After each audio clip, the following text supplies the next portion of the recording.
glad that Satwapa has provided us the best connectivity in the state with the network infrastructure. What I normally do for using the internet, I do my revision, assignments with my friends, and also do online information searching.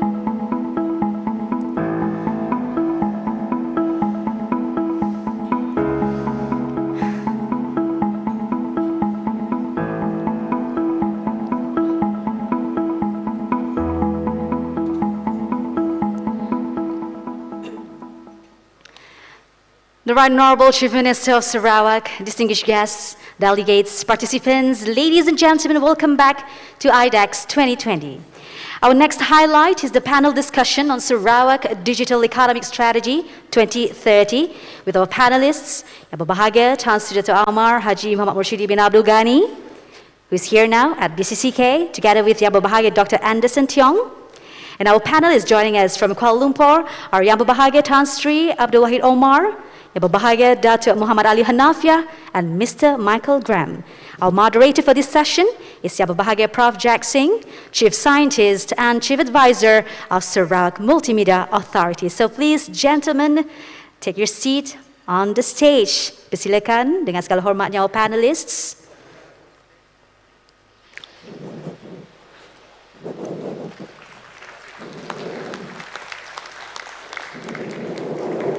So over to you, our moderator, Professor Jack. Silakan.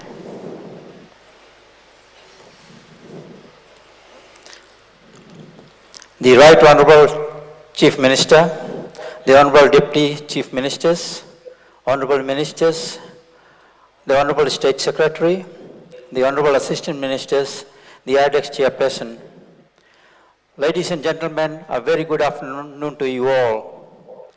Welcome to the epilogue panel session to discuss Sarawak's Digital Economy Strategy 2030. Let me first introduce the distinguished panel members. Tan Sri Dato' Amar Haji Muhammad Murshidi bin Abdul Ghani, the Chairman of Sarawak Digital Economy Corporation, SDEC, and the Center for Technical Excellence, Sarawak, Centex. Dr. Anderson Tiong, he is the Chief Executive Officer of Sarawak Information System Science. Tan Sri Abdul Wahid Amar, he is online.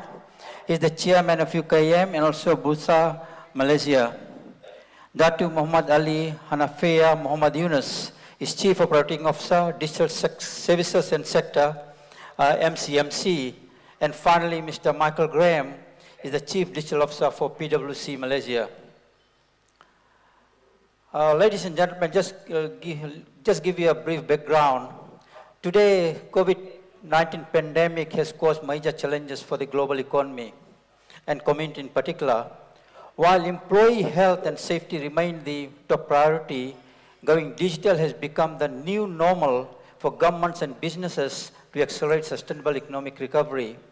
In fact, COVID-19 has become the change agent for accelerating digital economy. In response to COVID-19 pandemic, in May 2020, the Right Honorable Chief Minister announced the establishment of Sarawak Economic Action Council to formulate the post-COVID-19 exit economy strategy 2030. The proposed strategy will be driven by data and innovation, and as such, digital economy will be the key in achieving our 2030 economic strategic agenda. In 2017, the Chief Minister spearheaded and launched Sarawak Digital Economy Strategy 2018 to 2022 to accelerate Sarawak's economic growth. Though this strategy is seeing a progress in digital infrastructure rollout, digitization of the economic sectors, economic growth, certain aspects of the strategy such as digital sovereignty, interoperability, cybersecurity, and transformation of the private sector could be further strengthened to fast-track our economic progress. With this, ladies and gentlemen, I will now turn to the panel members for comments on specific areas that our Chief Minister had raised this morning related to digital economy. My first question is going to be to Tan Sri Murshidi. And basically, the world economic recovery will be fueled by a new digital economy driven by data, innovation, and technologies, which will have major implications on Sarawak Economic Agenda 2030. My question is, Sarawak embarked on digital economy in 2018. Briefly, where are we today? And what is your vision for Sarawak that thrives in digital economy by 2030? And finally, what digital economy strategies need to be put in place so as to accelerate Sarawak's 2030 economic agenda? In short, where are we today? Where we need to be in 2030? And how are we going to be there? Thank you.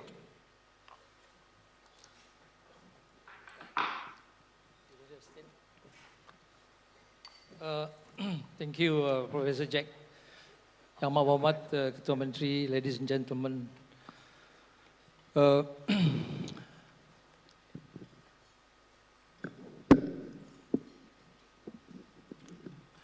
After being involved with the charting out of the digital strategy in 2017, and still member of SMA, as well as chairman of SDEC and Centex, I'm privileged actually to say that we have achieved quite a great deal of success in this digital economy.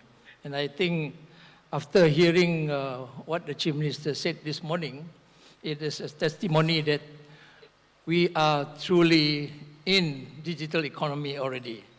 And I would like to congratulate the Chief Minister and everyone who have participated in this digital economy. Chief Minister also said this morning about the target for 2030, which is 8% growth and 133 billion GDP growth to about 240 billion.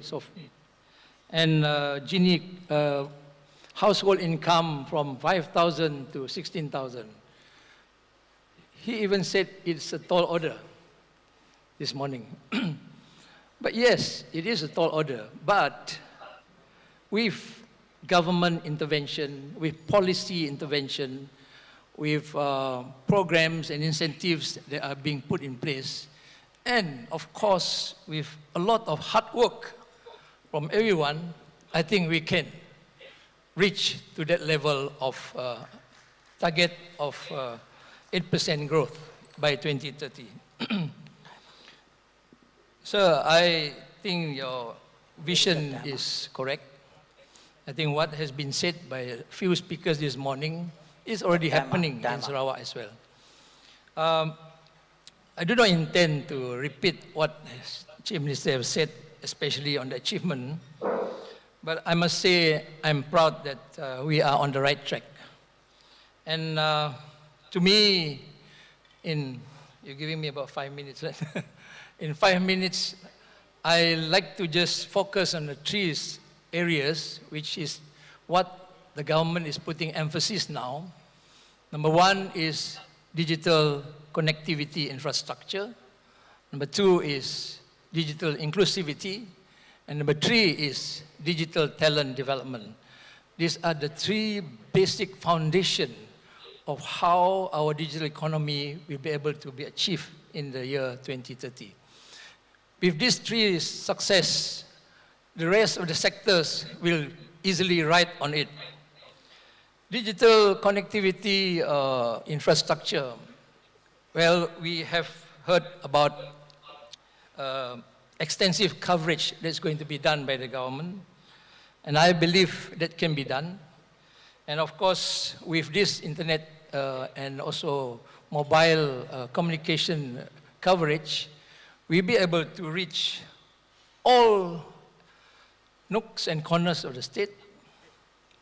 Of course, many platform has to be used. We have to use satellite, we have to use VSAT, we have to use, well, 3G is going to be, what do you call it, retired by the federal government. So we have to have 4G in every area. And 5G will definitely be used by the government as well in urban areas. I think urban areas, we require that kind of connectivity because the demand is higher in urban areas. And of course, the target of 99.9% 99% coverage with both federal and state collaboration, I think that should be able to be reached within the year 2030. The next is about digital inclusivity and readiness. Of course, programs that have been undertaken, the awareness program, adaptation by community and so forth, are all well and good. I think more effort should be put into that. But I think the key thing that how people can adapt to the new technology is to use user experience. I think Sarawak Pay, for example, is a good fintech platform, payment platform, which is used to reach to every single merchant, every single user in the state. So I think the push for Sarawak Pay is one way of trying to reach as many people as possible. Sarawak ID is another one. I think the other thing, like I think your agro park will be a good user case for farmers to see how technology can be used. And as well as smart city, smart homes, these are all use cases that we can use to reach and to get people to really accept and adopt digital technology. On digital talents, underlying the application of this digital technology is the talent. I think you spoke a lot about talent. Talents here, if we go into data, innovation, and so forth, talent will encompass a lot of professions. Professions like the data analysts, data scientists, programmers, and even ethical hackers, and so forth. This profession is not easy to come by, and will be a challenge for us. Probably even the next 5 years, we will not be able to produce this level of people. But for me, maybe the effort by the government, like STEM education, private schools, which are largely science schools, digital academy and the Centex, where we are improving the skills of the people in every aspect of it. And of course, to bring back our talent from overseas. These are good initiatives, but I think that will take a bit of time. I like to make some proposal here that maybe we can open a little bit our doors as interim measure to people like, they call it digital nomad. Digital nomad are basically people who are location independent entrepreneurs and location independent programmers. These people are actually, they're already here in some places in Sarawak. But what they need is, they are independent guys. They will go to every part of the world, they travel to everywhere in the world, and they hibernate in each place where they stay, and they will use their programming skills to help industries. So it could be a way where we can provide kind of a extended visa for them to stay, 6 months, maybe a year, so that they can be used to, as an interim measure, to fill the gap of our talent. Let me touch a little bit also on these 3 areas which are very critical to attract a lot of this digital economy ecosystem and environment, so that a lot of investment and a lot of our entrepreneurs and merchants in Sarawak are able to ride on. I like to see that if we can make our investment attractive, we have to have a lot of initiatives and intervention. One is, I'm talking about digital government. Digital government, the target under the aspiration of the Sarawak economic agenda is to achieve 100% digital government services. I think that's a very good initiative. And with that kind of target, we'll be able to be a global player. Estonia is already 99% government service digitalized. So this is where science will play a major role to help to digitalize a lot of government services. because investors, private sectors, they need efficient, fast service. So digitalizing government service is the only way out. I take, for example, the challenge, of course, is we have a lot of government service, both federal and state, to be interoperable. So they can be integrated so that they have to, they will not be able to see the what they call it, the snack in every time people want to get the government service. So what I'm trying to say is, I'm giving an example of a trading license. If an SME or entrepreneur wants to apply for a trading license, they have to go to federal government department, agencies, and also state government agencies. Like a trading license, like I said, first is he has to get the police permission. Police is the federal government. Secondly, he has to go to Dewan Bahasa to get the names approved. Third, he has to go to medical department.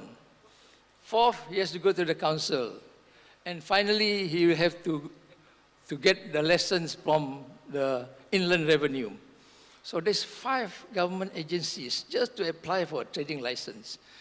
So what I'm trying to say is, if we can digitalize that process, you can integrate all the government agencies, both federal and state, we probably be able to get a license in 1 day. Most of the time, if you want to apply a license, it takes you 3 months to get that license. So this just a simple example of what I meant by digitalizing government services. Well, I know this is the golden opportunity for the Sarawak Civil Service to look into this digitalization, because you have the full support of the government and you have a target, you have this agenda for 2030. I think we can be done. I'm sure the civil service can take up this challenge and make Sarawak civil service as the most digitalized civil service.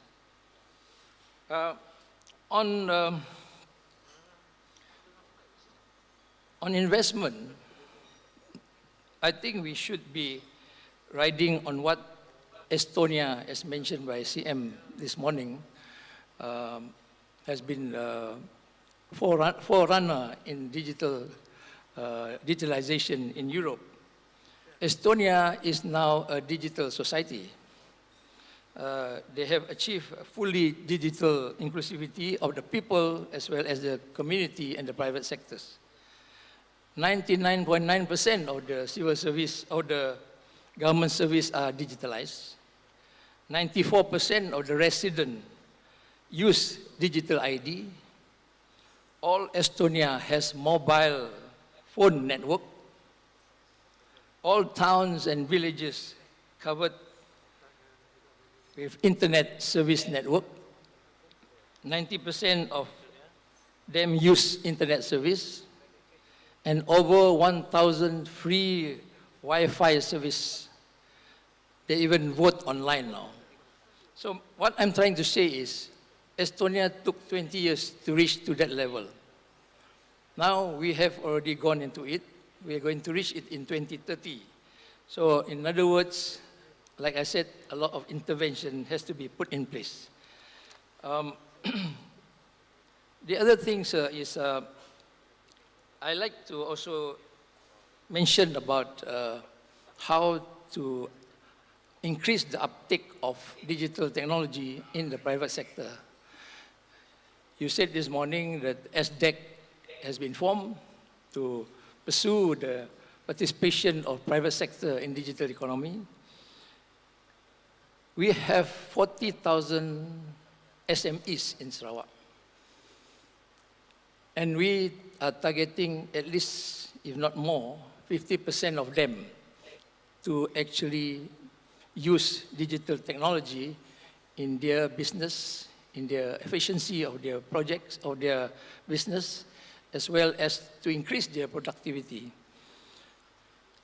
One of the options that we could look into is, like, again, I want to use Estonia because you mentioned Estonia this morning.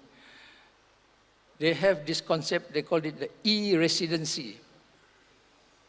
using e-residency, they have brought in or registered 6,000 new entrepreneurs offshore, but working in, operating in Estonia using e-residency. A lot of countries are adopting that now. What they do basically is you operate your business virtually. You are not in Estonia.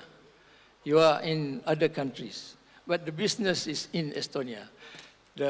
You are governed by the rules and the regulation of companies in Estonia, and at the same time, you are also subject to the tax of Estonia.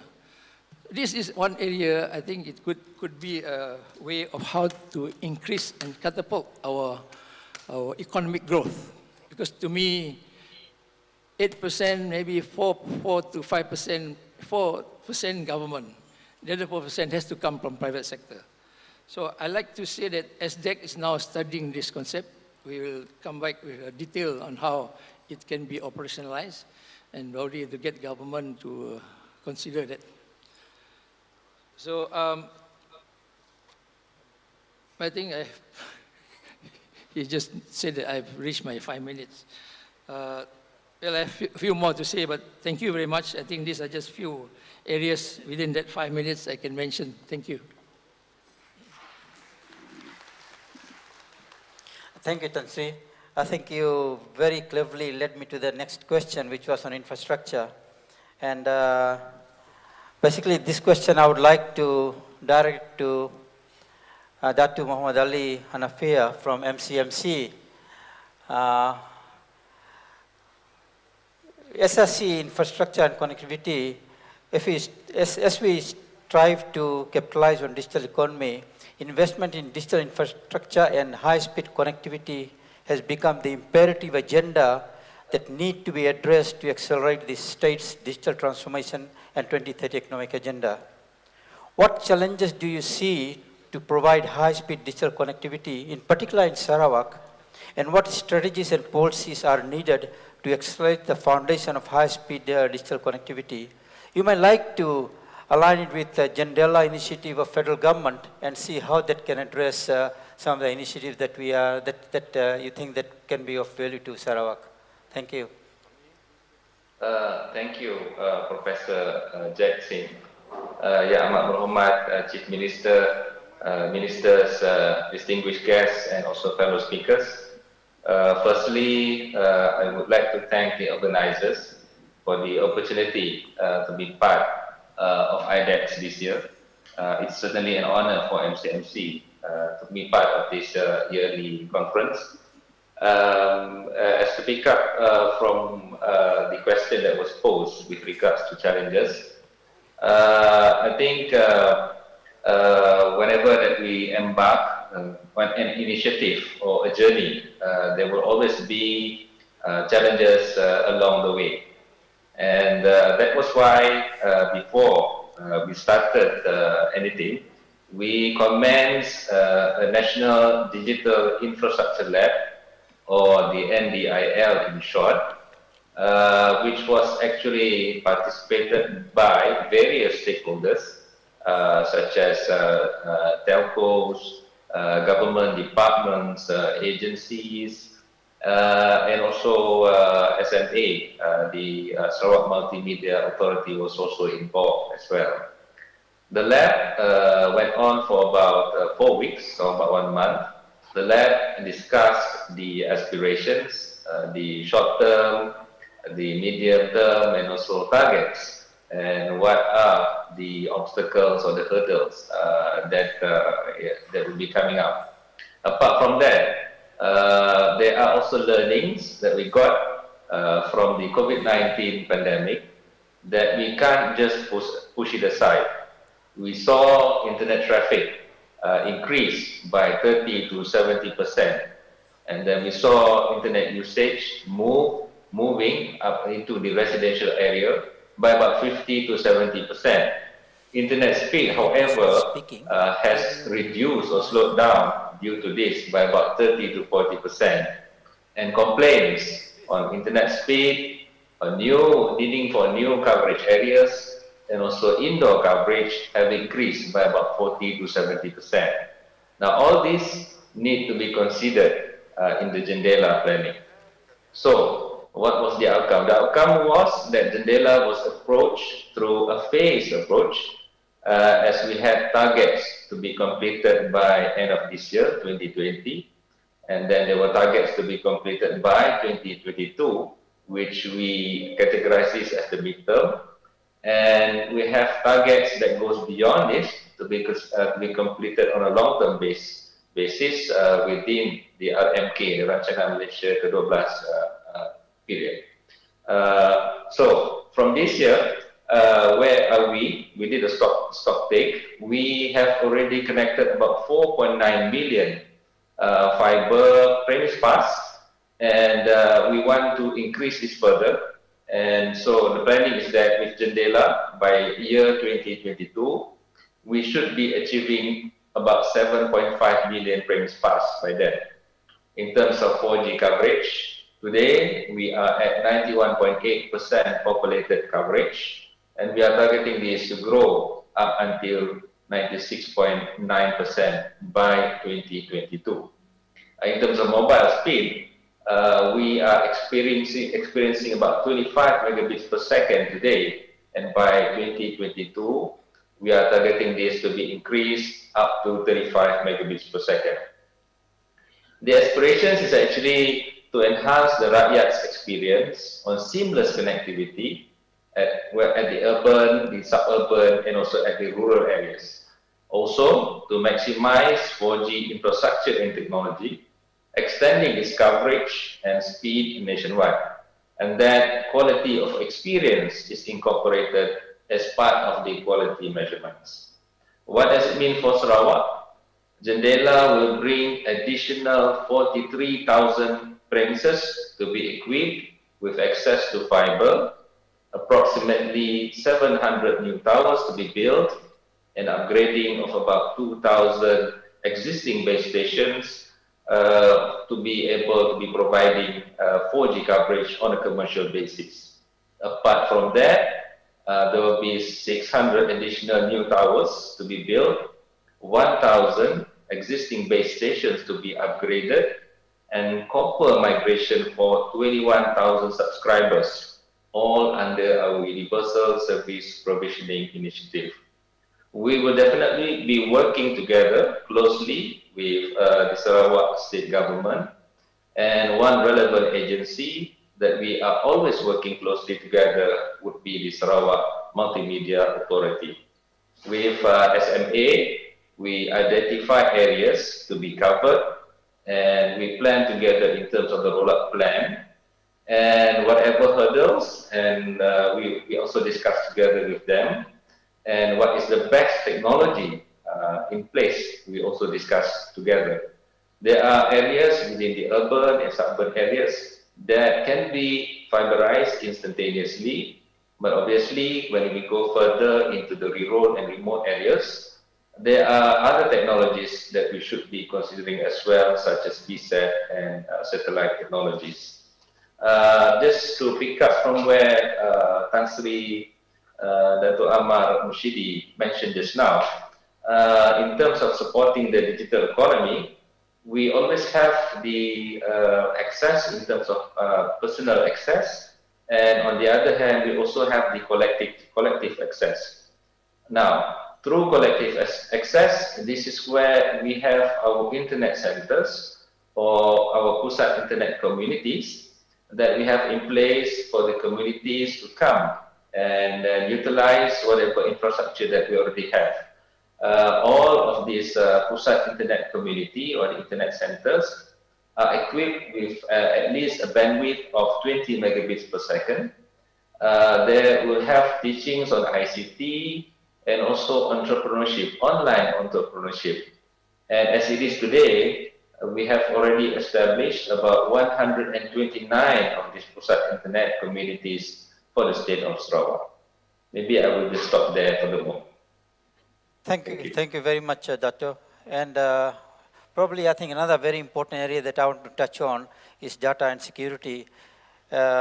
Yes, the Right Honorable Chief Minister said this morning, data is increasingly valuable economic resource, but only once it can be transformed into digital intelligence and can be monetized. Let me ask this question to Dr. Anderson. Access to public and private data is very important to achieve commercial and social values and drive economic growth. What challenges do you see in accessing and integrating public and private data, and what strategies and policies are needed to achieve greater access to data? Thank you. Okay. Actually, there are 3 questions, right? This morning, YBCM was talking about data. Data is becoming an immensely valuable economic resource, okay? Now, a huge amount of data passes us by every day without us realizing it. Now, in the past, maybe we do not have the means to collect all this data. Now, with the falling price of the sensors, IoT, data collection has become much simpler and less painful. However, not all the data that we collected are useful. We will need to cleanse data. Now, say for example, how many of us or how many of you actually use your real names or birth dates or your phone number on social media? I don't, because I'm not convinced that the platform service provider can protect my data against any kind of misuse or abuse, right? So data cleansing or data cleaning become a big challenge because we need to verify whether those data is accurate, is genuine. Now, the value of data can only be monetized or realized if after the data is being massaged or the data is being transformed into business insight, into business intelligence. So data management and data collection become something very, very important. Next, I will talk on data sharing and integrations. Now, oftentimes data is collected, but it exists in isolation or silo. Oftentimes, data owners keep the data to themselves, partly because in the past, there's a lack of mechanism or there's a lack of data sharing platform that allows different types of data, structure or otherwise, to be able to integrate and share out. Now, Estonia has this, what we call X-Road. It is a data sharing platform that allows data owner and the user to integrate and share data seamlessly.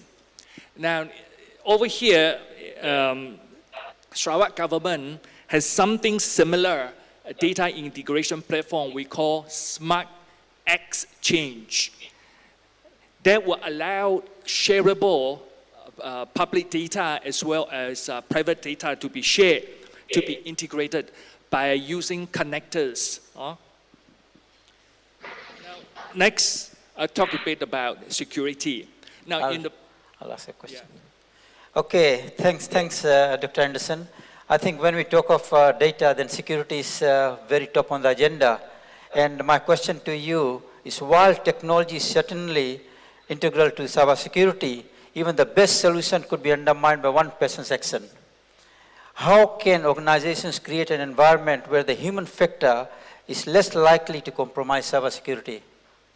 Okay. Before I answer that question, maybe I would talk a bit about security as a whole. Now, cybersecurity covers a very wide area. So I will focus on 3 areas: people, process, and technology. we know that the strength of security of a system is equivalent to its weakest link. Now, oftentimes, humans are the weakest link, right? What does it mean? Say, for example, we have e-wallet, nowadays, e-wallet apps. You have SARAWAK Pay, you have Touch and Go, we have Boost. Now, some user who may not be well-versed in IT or in gadgets, so they will ask someone, friends, to help register for them. By doing that, right, you are unconsciously giving away your username and password to somebody else. And the person who helped you to set up the account will conveniently, right, he has or he or she has access to your e-wallet, okay? So policy in this case is very important, that the policy have to be put in place. The policy is to help, to facilitate rather than to hinder the platform, the apps. Now, this is people. So people, we need to continuously remind the users. We need to continuously train our people on data security. Next I'm going to touch on process. The three-part process, people, process, and technology. Process is about how things are being done. We need standards, we need best practices, we need guidelines, right? So there are available standards out there. Say, for example, ISO 27001 or NIST or COVID, not COVID, COVIX. These are standards easily available.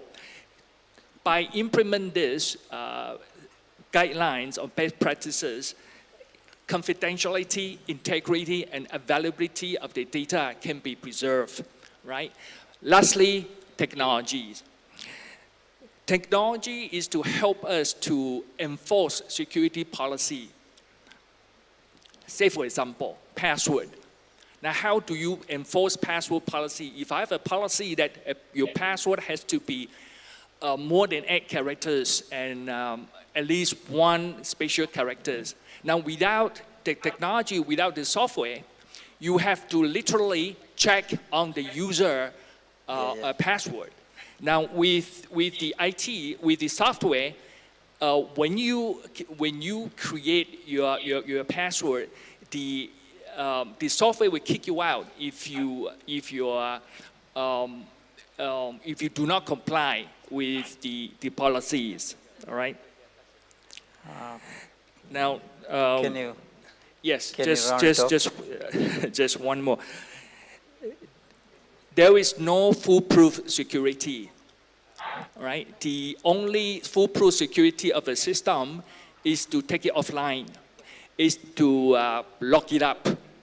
It is akin to a house without rooms, without doors and windows. Neither can you get in, nor can you get out. Then it defeats the purpose of sharing. Right? Maybe I will just stop here for the time being. Okay, thank you, Dr. Anderson. Let me move on. What I would like to touch on now is digital economy growth. And I would like to request Tan Sri Abdul Wahid Omar for his comments. Malaysia's GDP is valued at about 1.5 trillion ringgit in 2019, and 19% was contributed by digital economy.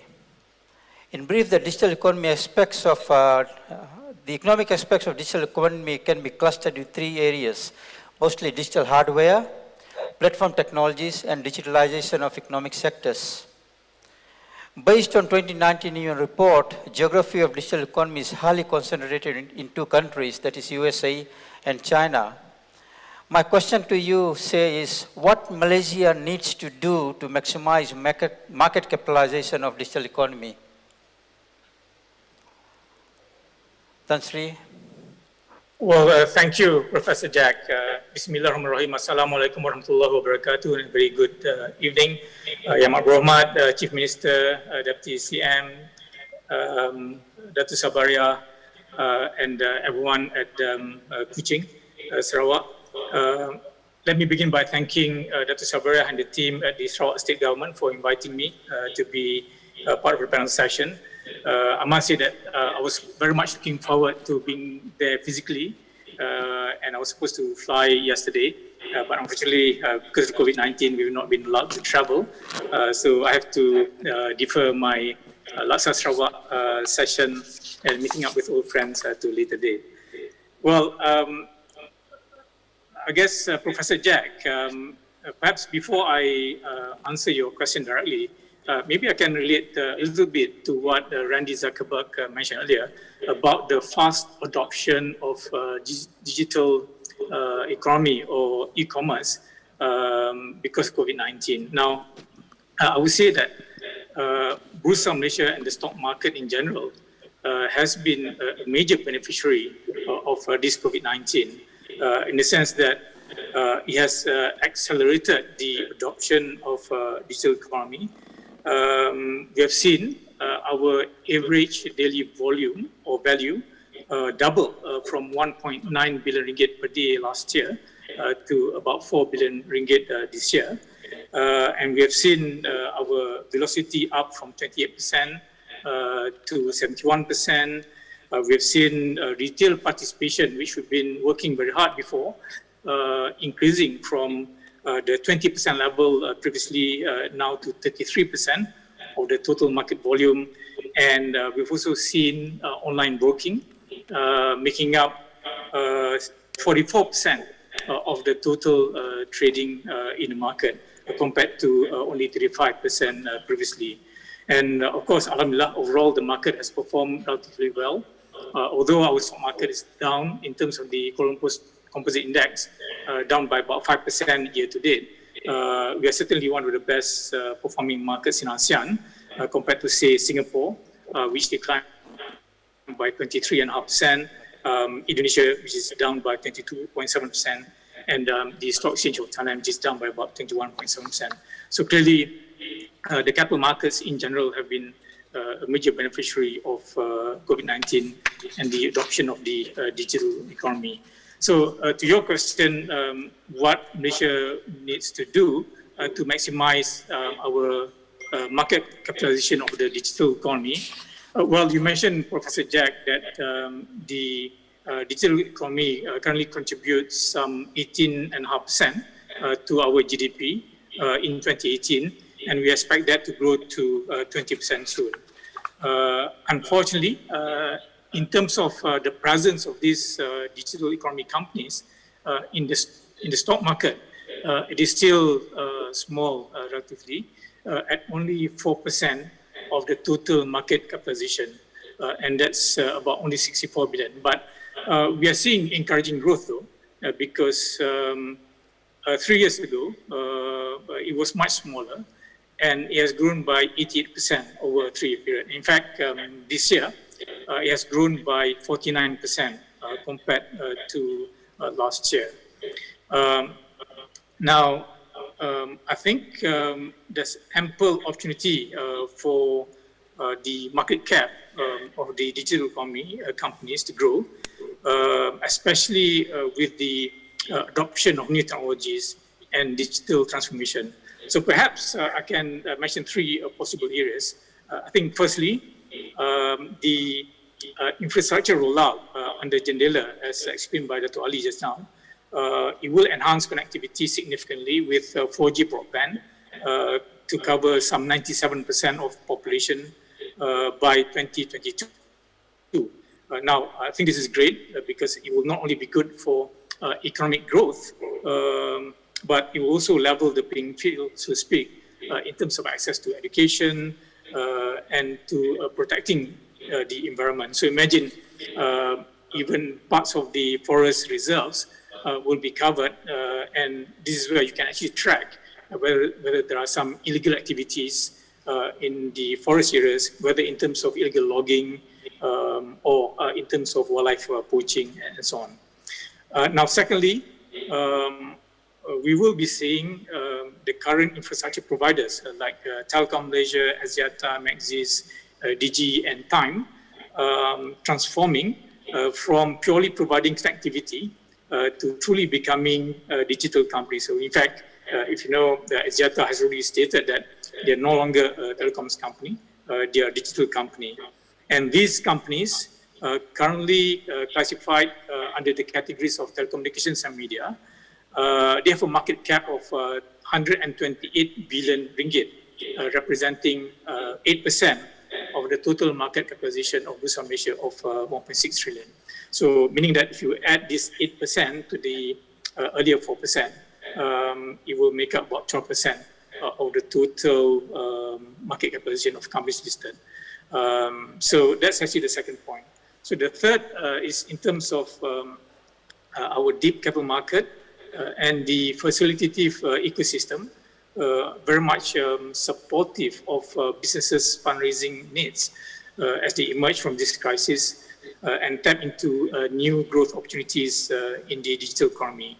And this includes our ACE and LEAD markets, which stand ready to support capital raising by SMEs and the new companies, if you like. So there are many others. Perhaps I will stop there, Professor. Thank you very much, Tan Sri. My next area of interest is private sector economy, and I would like to direct this question to Mr. Michael Graham from PwC. A competitive private sector is needed to accelerate state's digital economic growth. The net impact depends on the level of development and readiness of the state and the stakeholders. Sarawak's economic growth will be enhanced if our enterprises are ready for the opportunities offered by digital disruption. My question is our private sector ready for these opportunities? And if not, what strategies and initiatives are needed to grow our more sustainable private sector economy? Mr. Graham. Thank you, Professor Jack. Firstly, Chief Minister, Ministers, Speakers and Delegates, thank you again and echo the principle that all of the speakers have shared about the honour of being on this particular platform. So, Professor Jack, the question for me falls into a couple of sub-questions. So, you know, it is laced with the concept that it is digital disruption, and maybe we can twist that more to reflect, you know, a strategy right for a digital age. The adoption, the penetration, the access, the connectivity affords a lot of opportunity. And then part two of that question, I suppose, deals, you know, are enterprises, large and small, particularly those in Sarawak, ready? And that is, for me, a very interesting topic, and one I think about in two aspects. One is, and actually, Dr. Anderson, you talked about it a little bit, the people and the process and the technology side. So, in my mind, I maybe even simplify it more so. The people aspect, you know, there is a natural inclination for individuals to resist change, removing some of that bias, removing some of that friction, and encouraging leaps of faith into that new world is an absolute necessity in this new digital world. We talk a lot about the new normal of COVID-19. We talk a lot about how it has accelerated digital adoption by about 5 years. Well, if we have a new world, then we need new skills. And there is something that I also find very interesting on the skills topic, which talks to, you know, we emphasize typically on STEM, on data scientists, but there's a whole different part to this, which is the art of digital. How do we get our communities, our employees to use curiosity, to genuinely encourage innovation, to allow circumstances for, you know, fast failure, to allow curiosity and storytelling? A lot of digital is about convincing individuals to change the way they currently operate. That is a human skill. That is a human skill where we don't have a machine that we can talk to or a platform that we can poke at. And it requires a whole different skill set, a softer skill set, if you will. So I would certainly talk to a lot of Southeast Asian nations, my responsibility goes across all of Southeast Asia. And I do certainly feel that, particularly in Malaysia, where I've spent the last 10 years, we're good at telling stories. We're good at holding the microphone, invoking and inspiring and creating that vision. And that has been true during the whole of today as well. And I think if that can be harnessed to describe what the opportunity looks like, then it's only good news for private enterprise, the employees and the shareholders, but also the customers. The other part of that is obviously the mechanics side. So if we dealt with the mindset, we need to think about the mechanics. So infrastructure, as Dato' Ali talked to, it will be fascinating. I suppose the thing that I found equally interesting is that Estonia has about the third of the landmass of Sarawak and about half as much population density. So, we are talking in a different scale. And there might be further opportunity to talk about 5G. And I will avoid putting Dato' Ali on the spot and asking when the 5G spectrum is due to be awarded. I think that definitely will support, dense urban connectivity requirements, but also coverage. With the right spectrum allocation, we can get a huge amount of coverage out of, 10 megabytes of spectrum. So the mechanics side of it, sure, infrastructure helps. Physical, towers, cabling, ducting. But there's another part to infrastructure which I think is interesting as well, which is the less hard, less physical infrastructure, more social infrastructure. So the legal fabric within which we need to work. The examples used earlier today about the amount of permits required to become a trader resonates.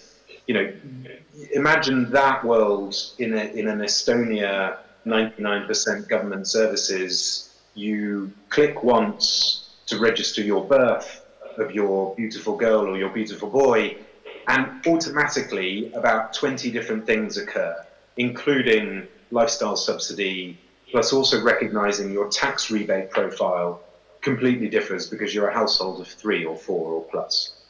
So I think the opportunities for the private sector are no more different given digitization than they were before we started using the word typically. We certainly at PwC very, very strongly believe that it's about your core capabilities. Now, if those core capabilities can operate in a digital environment, then all's good.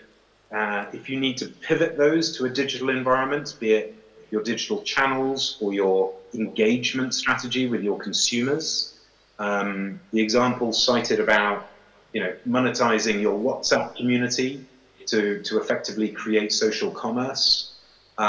If we look at the 55,000 small to medium-sized enterprises in Sarawak, they do represent 90+% of most of them in the service industry. That service industry wants nothing more than quality service, intimacy, recognition, and an ability to dialogue and security of service being provided. So I suppose the overarching question is, are we ready? This is a constant moving feast. So there is a constant need to reframe your business strategy, the things that you as a company are good at, and how you harness that. I think that personally is a function of understanding what the mechanics are and what they can provide you, but actually it's as much a mindset thing. And I think if within the shared vision of 2030 economic agenda, the opportunity is there for the catalyst to really drive the growth. Okay, thank you, Graham. Fantastic inputs. Before I go any further, is there any questions from the floor? I would like to open the floor, please.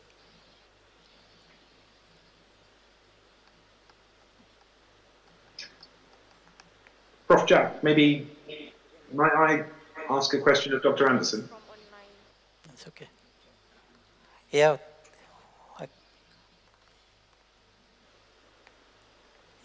Yes, please.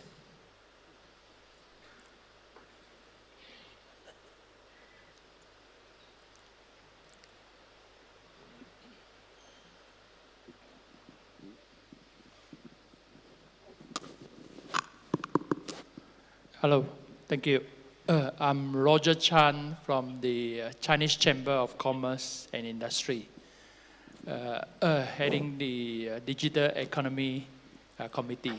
My question relates to business transaction. In the traditional marketplace, the key stakeholders are the seller of products and services and the buyer of products and services. But traditionally, the middleman play quite a significant role, middleman or the broker. Sometimes they make more profit than the seller. Now, in the current digital marketplace, the digital middlemen like Lazada, Amazon, Taobao, and so on, they're also doing similar role. Since we are talking about 2030, and since the rate of change is so fast, in view of this huge business transaction, what are your viewpoints on the next game changer for business transaction?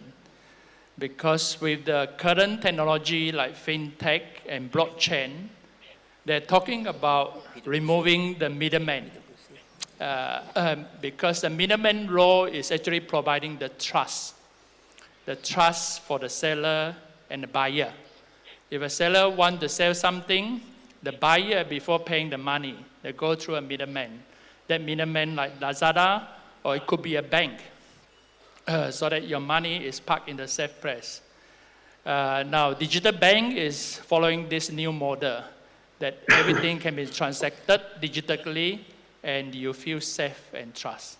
So that is just a leading question towards what is your viewpoint on the next game changer for business transaction and what are the impact for businesses? Thank you. Okay, thank you very much. I think very interesting question. And probably I would like to put this to PwC to start on with. Graham, being from that particular private sector, you might be able to give some insight into it, and then probably I can get input from other members as well. Graham. Sure. So fascinating question, and one that we spend a lot of time thinking about as well. So maybe I can use shorthands. What Roger, you described, I think, was the platform economy, where partially we look at organizing certain industries, and it could be called intermediaries or brokers, as you described them. But they provide much needed, not only trust, but they also provide much needed scale into certain sectors. And we can talk about Airbnb or the equivalents. That's one thing, and that was no different in the old world, where we had Yaoyak Plaza or the digital mall or anything like that. We still found ourselves congregating because of scale requirements. I think the next evolution is definitely an ecosystem world, which you could argue is a combination of multiple platforms. And I think it's best described where you have key foundation stones that do drive trust. So Sarawak ID would be one, Sarawak Pay would be another, any other government-related or public service that fundamentally encourages or enables. And then I think to the point that Dr. Anderson was talking about, safe but open data. If those components can work, you can well imagine an ecosystem that can trade off each other. So, digital ID particularly recognizes that multiple authenticity or multiple verification is not needed when one person has already done the authentication. It's more a question of how do you cross-reference that trust and create a web of platforms that people can consume. I suppose there are a couple of examples around the world. One would be Alibaba with a sort of vertical integrated ecosystem with, Ant Financial and Alipay and all the other components, be it Taobao, etc. That, at times it might go out of control where you've now got companies like Sesame in that same ecosystem who will determine how much I as a user can get based on my contribution. So there are examples in China particularly where if you have a particularly high Sesame score, your ability to get visas to the US and the UK goes up. So if you spend more time and Alibaba knows more about you, that referential data becomes insights for services that money can't buy. So, I mean, the long way of answering that is what I've just done. The short way is saying, I think it's probably something called an ecosystem economy. Thank you very much, Graham. I am very conscious of the time, and I think what I will try to do is now is request each member for a closing remark, probably maximum 1 minute, and especially if you can address or give your thoughts on digital economy, how digital economy will drive Sarawak's economic prosperity and social inclusivity. Tan Sri Masidi, to start on with. Yeah, I like to repeat what I said earlier on. 2030 is only 10 years from now, so it's a very short period of time. A lot of intervention has to be made, have to be put into the agenda. A lot of incentives, a lot of engagement. Talking about inclusivity just now, I think the issue is about getting the user experience. I mean, how nice if you can show somebody that he can speak to a phone and get the switch or the light in the room off. You know what I mean? That kind of user experience, we need to really propagate that a lot. And I think once as many people are adopting the digital technology, the rest are just government effort actually. The infrastructure all can be done by the government. And again, also talent is a very important area. So these three, once we have this foundation, the rest of the economic sectors will automatically ride on it. And people in Sarawak are very inquisitive people. I think they can learn from this very easily. And we got to be exposed to international experts as well. Like I said, go for digital nomad, allow them to come to expose us. I mean, good example like exposure to the world, to the experts, is something that we can leapfrog us to a higher level. Pandalela Rinong became Olympic champion because he's exposed to the world. So I think, likewise, digital technology, we can expose our people through experts from international as an interim measure until such time we'll be able to be ready and all of us can participate in the business of digital technology. Okay, Dr. Anderson. Yes, hello. The digital vision set by YBCM is challenging and inspiring. Now, can we achieve it? I say, yes, we can. Therefore, I will urge all Sarawakian, whether you are here or you are outside of Sarawak, let's come and work together to make this digital vision a reality. It is not just for you and I, it is for our future generations, for the people who live in Sarawak. It is for Sarawakian.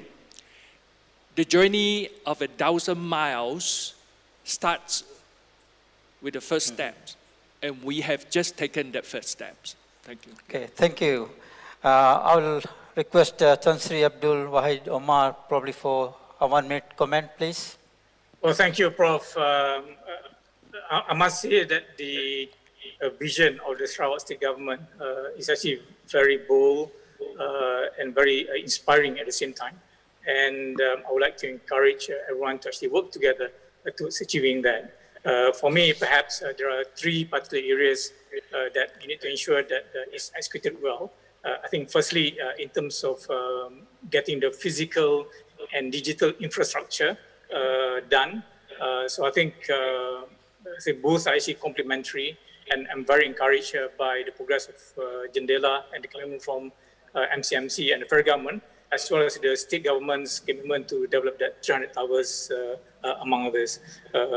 Secondly, there's also concurrent with that, the need to develop appropriate contents and applications, and to also enable the people to have devices as well, for them to actually have access to all the digital economy services.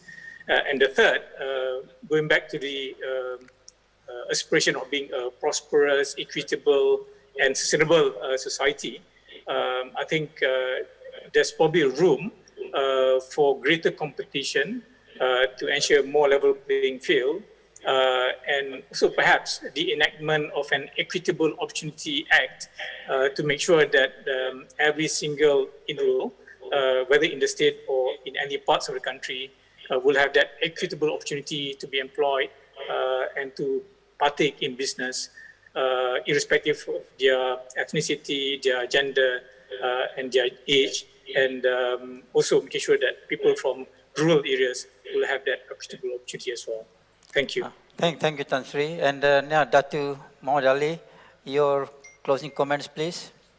Thank you, Professor Jack. Just to reiterate from where I left earlier, and also from what Tan Sri Wahid has mentioned just now, we talk about development that supports the digital economy, and the agenda for development will never end. It will keep on evolving. So one of the major items that we feel that we'll be able to support more with regards to the digital economy, again, will be the digital infrastructure. And this is where we would like to see more of fiberization to be in place. We talk about extending fiber coverage to homes, to schools, to hospitals, to clinics, and even the agenda of fiberizing the towers. For the only reason for the people, the rakyat, to actually experience the actual 4G experience when they are connected by fiber. And from there onwards, we can look forward to introduction of newer technologies such as 5G, once we have all the infrastructure supporting it already in place. And then apart from that, also to support the digital economy, we talk about affordability. When all this infrastructure and services are already in place, it has to be made affordable for the rakyat to use and to work and even to play and to have it for the education as well. So all these things will be part and parcel of Jendela, which we at MCMC will be working closely with the state government through SMA. Thank you very much. Thank you, Dato, for the comment. And finally, Mr. Michael Graham, please. Thank you, Prof. I would say two things. One, this has to be citizen-led. The government, as you rightly pointed out, can put in a lot of infrastructure and set the right policy and guidelines, but it is the citizens of Sarawak who will need to lead this, both as entrepreneurs, as business owners, but as consumers. The second thing I would maybe hope, rather than a strategy, everything we do still needs to come down to commercial, societal motive. Why are we doing it? Because the why, in my opinion, informs the when. And I think there's something very powerful about knowing why you're doing something to justify the exact timing and the sequencing of it as well. So commercial and societal motive, and I think we're in the decade of citizen-led. Okay, thank you very much, Graham. Now I would like to very sincerely thank all the panel members for sharing your thoughts, insights and commitments to this session.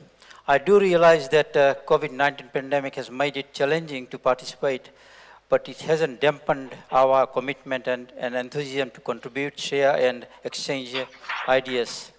Please give a big round of applause to our panel members.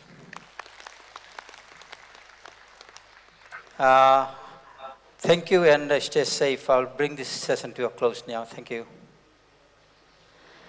Thank you very much to our moderator, and thank you very much to our distinguished panelists for the awesome and fruitful session here at IDEX 2020. Distinguished guests, ladies and gentlemen, before we move on to our next highlight, all right, just a quick roundup on what's in store tomorrow on day 2 of IDEX 2020 at 9 a.m. as early as in the morning. We have Inma Martinez, who was here last year for IDEX, all right? She is the AI data scientist who will be be talking about data center and innovation, followed by Competing in the Age of AI by Karim R. Lakhani, the Charles E. Wilson Professor of Business Administration of Harvard Business School facilitator.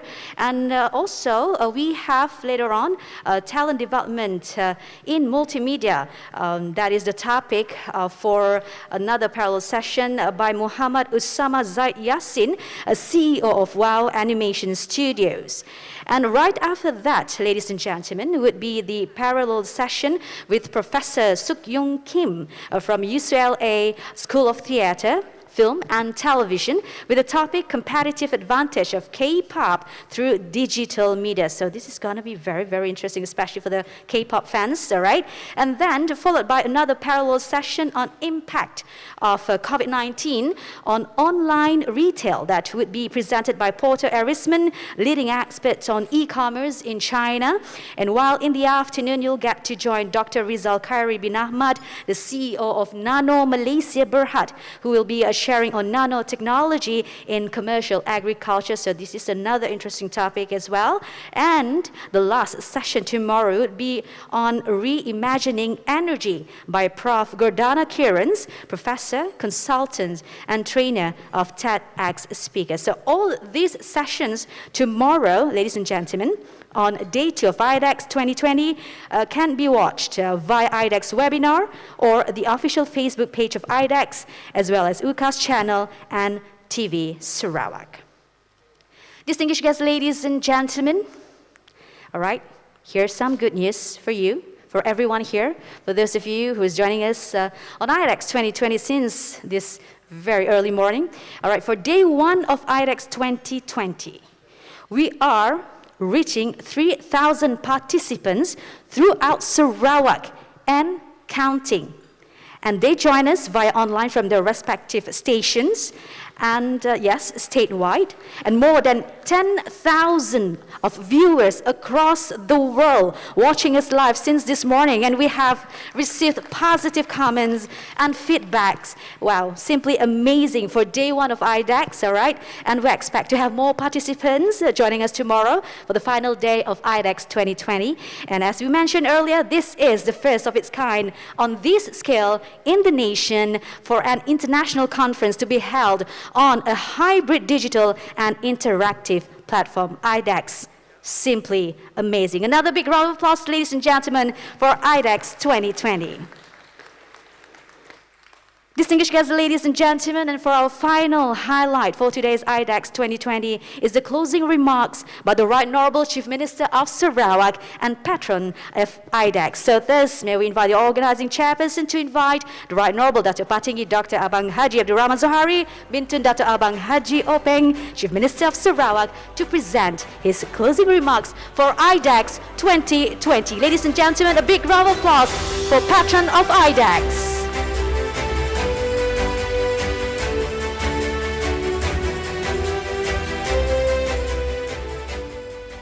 Thank you very much.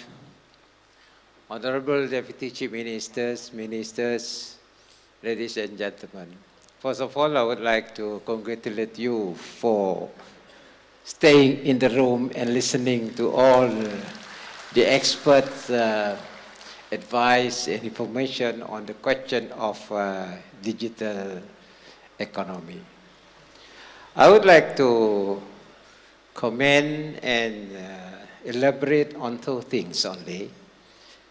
Number 1 is the question of big data. Any scheme to monetize your resources, your data, that is an important platform for you to change the landscape of our economy. Data is the key.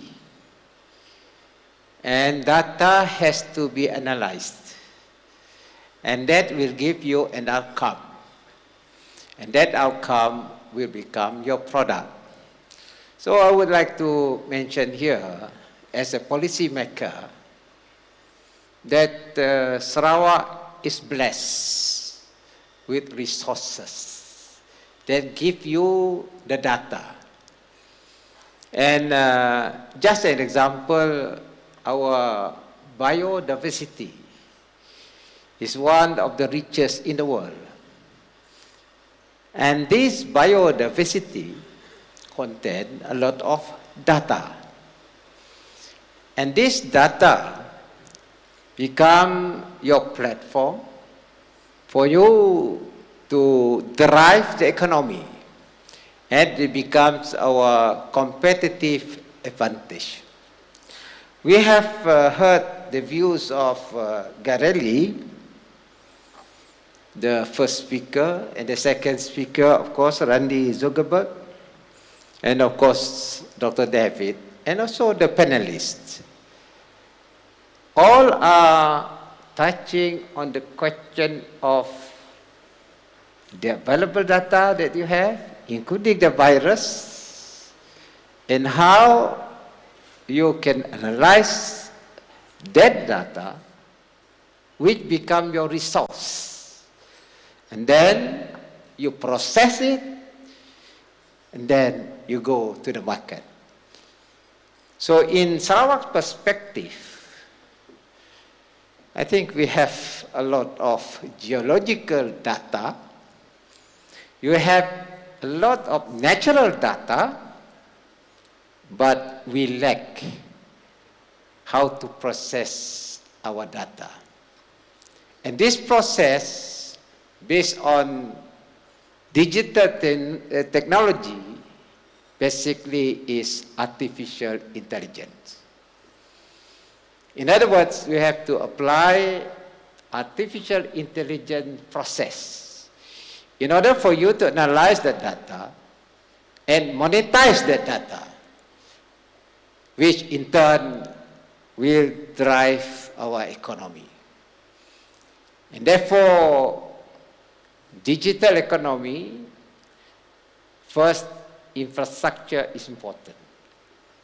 Once, just like driving a car, once you got good road, you can drive your car. Irrespective whether you are using Proton, you are using Toyota, whatever brand that you have. In other words, for Sarawak, at the moment, we have to give emphasis on our infrastructure development. I must share with you, for the past 3 years, because we started 2017, and this is only the 3rd year, I think we have rolled out certain aspect of our infrastructure. But then your infrastructure within the country must be linked to the world. And that's why the technology company, they have to identify the exit point for you to be linked to the international linkages, as where you can transact your business, engage your business with the rest of the world. Today is a manifestation of this. It could be a dream for you to talk to a person in Switzerland. Just imagine today we are engaging with a person in Switzerland, and also a person in United Kingdom. We ask the time, what is your time over the side? It's in the morning. We are here in the afternoon. But still in real time, you can exchange information. The same with business. I think the market is there for you, provided you are able to engage with the market.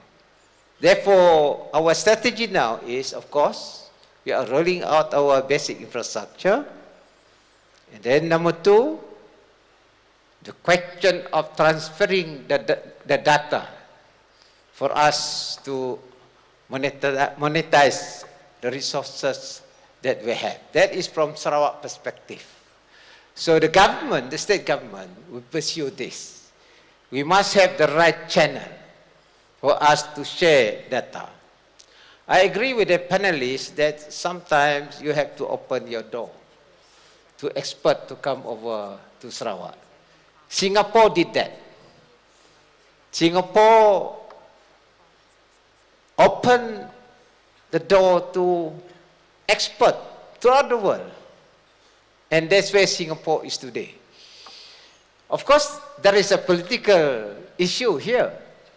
But if we have the willpower to transform Sarawak into a global player, because digitally, you are part and parcel of the whole world landscape. And therefore, under that circumstances, we have actually done our job in order to link ourselves with the rest of the world. Having said that, then the question of artificial intelligence. Artificial intelligence is there, that can become, mobile. But you need somebody also to understand AI. And that is where education comes in. We cannot deny the fact that the language of technology is the international language. It is English. And that is why the Sarawak government position is, while we also mandatory to use Bahasa Malaysia, that is our national language, we must also encourage our young to master English. You just imagine today, all the panelists speak in English. If you don't understand what they're saying, then you feel you are somewhere in the world, somewhere else. You cannot comprehend what they are talking about. So this technology, the language, I think, is still English. And we have to encourage our people to master English. That's where our education system for Sarawak, we have to be flexible. If we want to become a state that is going to go towards digital economy. So ladies and gentlemen, I would therefore express my appreciation for all of you who have contributed to this IDEC for today. And I believe that the future for Sarawak is there. It's a question of us to get all the information, all the data, and devise a system and let the system become our ecosystem. There must be an ecosystem that will encompass every sectors of our economy. As you know, we emphasize on the agriculture. Agriculture has to be technology-driven agriculture. That is why the government is establishing agro-park. This is a new concept. And then this agro-park will be equipped with the basic digital infrastructure. We encourage IoT as a process for us to monetize the food sector.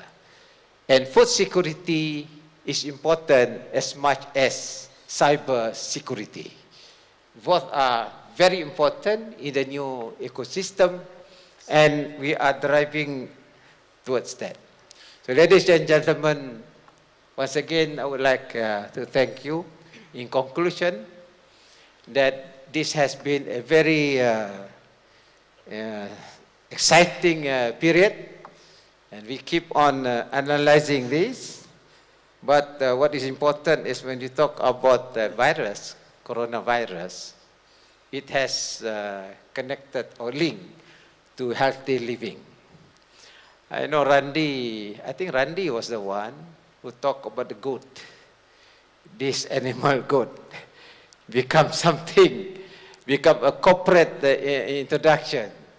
That's why I was talking to my colleague.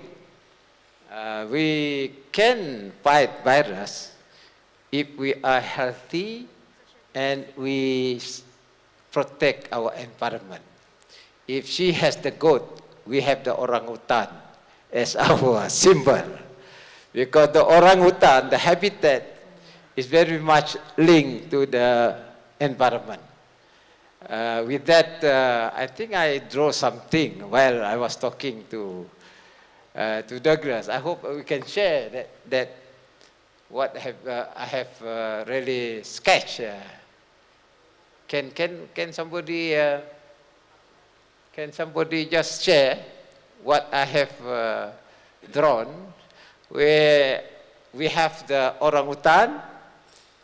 Orangutan there is surrounded by good environment, and that good environment will give healthy living, and that healthy living can fight virus, because they are talking about your system, your body. That's the one. I think I just invented it this morning together with Douglas. Good environment, then you must have healthy living. That means your immunity system is strong, and then you can fight the virus. And that is where the strength that we should have. With digital ecosystem, I'm sure that the Sarawak future is guaranteed. With that, once again, thank you very much for your attendance. Thank you very much to the speakers, as well as thank you very much to the panelists for all what you have contributed to this IDEC 2020. I wish you all the best. Thank you.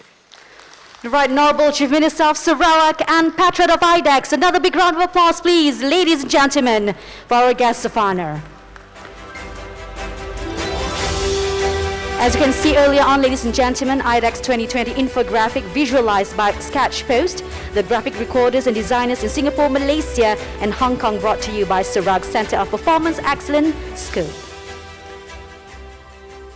The Right Honourable Chief Minister of Sarawak, distinguished guests, ladies and gentlemen, well, that's a wrap for day one of IDEX 2020. Another big round of applause, please. So we're expecting to see you tomorrow via IDEX webinars, via online, the official Facebook page of IDEX, all right, for day two of IDEX 2020. Indeed, our highest appreciation and gratitude dedicated to our guest of honor, the Right Honourable Chief Minister of Sarawak and Patron of IDEX. And thank you very much, everyone. Thank you very much to our distinguished guests, the Honourable Deputy Chief Minister of Sarawak, for joining us today, day one at IDEX 2020. Thank you. Thank you very much to each and every one of you who are watching us live now across the world for IDEX 2020, Data and Innovation in Accelerating Social and Economic Prosperity. Thank you very much, everyone.